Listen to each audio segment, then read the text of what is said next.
नीमच पूर्व विधायक नंदकिशोर पटेल अपने समर्थकों के साथ कांग्रेस की भारत जोड़ो यात्रा में शामिल हुए। इस दौरान उन्होंने उज्जैन में MP 44 से चर्चा की और कहा कि मध्य प्रदेश में एक बार फिर से कांग्रेस की सरकार बनने जा रही है।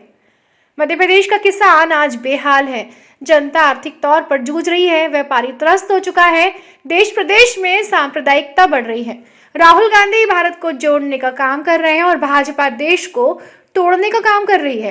पूरा देश राहुल गांधी जी को अपना नेता मान चुका है। आगामी विधानसभा और लोकसभा चुनाव में यही देश की जनता भाजपा को सबक सिखाएगी और कांग्रेस की सरकार देश प्रदेश में लेकर आएगी।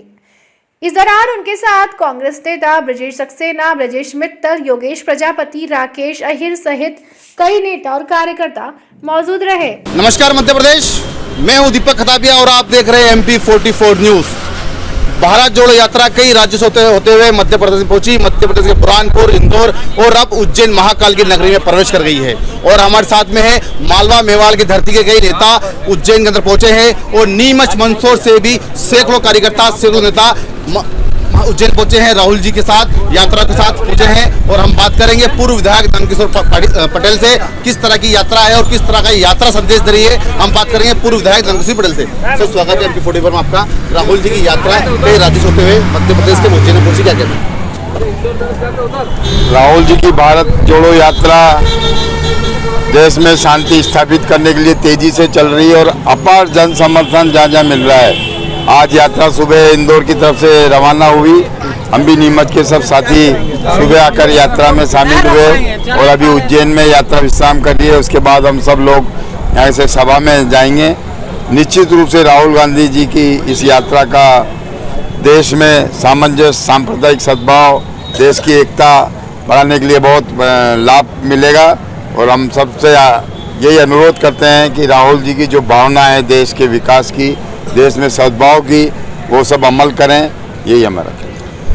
नीमच और मंदसौर वो धरती है जहाँ से किसान आंदोलन हुआ था और उसकी आग पूरे मध्य प्रदेश में लगी थी और सरकार बदल गई थी। आप भी उस धरती से आते हो, क्या लगता है कि राहुल जी की यात्रा मध्य प्रदेश और राजस्थान में आने वाले विधानसभा में फर्क पड़ेगा? राहुल जी की भारत जोड़ो यात्रा केवल राजनीतिक लाभ के नहीं है। उनका उद्देश्य है पूरे देश में सद्भाव पैदा हो, देश में अमन चैन कायम हो। और रही बात सरकार की, तो देश में और राज्यों में अमन चैन कांग्रेस पार्टी की सरकार में ही हो सकता है। और यह निश्चित है कि मध्य प्रदेश और राजस्थान की विधानसभा नहीं, आने वाले लोकसभा चुनाव में भी राहुल गांधी के नेतृत्व में कांग्रेस मजबूती के साथ, बहुमत के साथ आएगी। भाजपा का एक बड़ा आरोप है कांग्रेस के ऊपर, राहुल जी के ऊपर, कि राहुल जी की ये पद यात्रा भारत जोड़ो यात्रा नहीं है, पद की यात्रा है। कांग्रेस ने कभी भी पद के लालच में कोई कार्यक्रम नहीं किया है। कांग्रेस विकास करती है, सांप्रदायिक सद्भाव पे बात करती है और उसके आधार पे जनता के बीच जाती है। लेकिन भारतीय जनता पार्टी कभी भी विकास के नाम पे वोट नहीं मांगती है और उनको मालूम है कि विकास से हमें कोई मतलब नहीं है। चुनाव आते हैं, सांप्रदायिक सद्भाव बिगाड़ते हैं, धर्म की बात करते हैं, जाति की बात करते हैं और उसके आधार पर समाज का ध्रुवीकरण कर सत्ता में आने का प्रयास करते हैं। भाजपा का एक बड़ा और आरोप है कि राहुल जी की यात्रा जैसी मध्य प्रदेश में घुसती है तो पाकिस्तान के जिंदाबाद के नारे लगते हैं। ये सब भारतीय जनता पार्टी का षड्यंत्र है। और जो भाजपा के प्रवक्ता ने ये वीडियो जारी किया था, पाकिस्तान जिंदाबाद के नारे लग रहे थे, उसमें छत्तीसगढ़ में उन भाजपा के प्रवक्ता पे पुलिस का केस कायम हो गया है। जब भी कांग्रेस के कोई आयोजन होते हैं तो भारतीय जनता पार्टी के लोग भ्रामक प्रचार करते हैं और उनके अन्य संघ और इनके माध्यम से उन्हीं को लोगों को भेज के ऐसा दूषित वातावरण पैदा कर शहर का और देश का सांप्रदायिक सद्भाव बिगाड़ने की कोशिश करते हैं। कल इंदौर के अंदर भी राहुल जी की यात्रा के अंदर मोदी के नारे लेके, क्या कहना है? ये सब पूर्व नियोजित षड्यंत्र के तहत ये किया जाता है। पहले ही कुछ उनके समर्थक भेज दिए जाते हैं सभा को बिगाड़ने के लिए। ऐसा कुछ नहीं है। अभी पूरे देश में राहुल जी का माहौल है और आने वाले समय में निश्चित ही कांग्रेस की सरकार बनेगी तो देश में उद्देश्य होगा। आपने कहा मोदी के नारे लगे, लोग सैकड़ों किलोमीटर पैदल चल रहे हैं, उनके साथ दौड़ रहे हैं, अपना समय खराब कर रहे हैं। अगर वो राहुल गांधी को पसंद नहीं करते तो उस यात्रा में क्यों आते?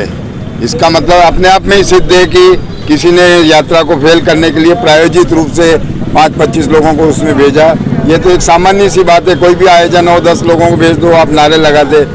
5 आदमी मोदी लगा रहे हैं लेकिन हजारों लोगों ने वहाँ राहुल गांधी के नारे लगाए, वो अपने आप में महत्वपूर्ण है। तो ये थे और यादव नंदू साहब। पटेल लगातार नीमच और मंदसौर से कई कार्यकर्ता राहुल जी की यात्रा में पहुंचे हैं और इनका ये साफ कहना है कि भारत जोड़ो यात्रा आने वाले विधानसभा और लोकसभा में बड़ा असर देखेगी, लेकिन ये तो वक्त ही बताएगा कि किसके सर पर होगा ताज। देखते रहिए MP44 न्यूज।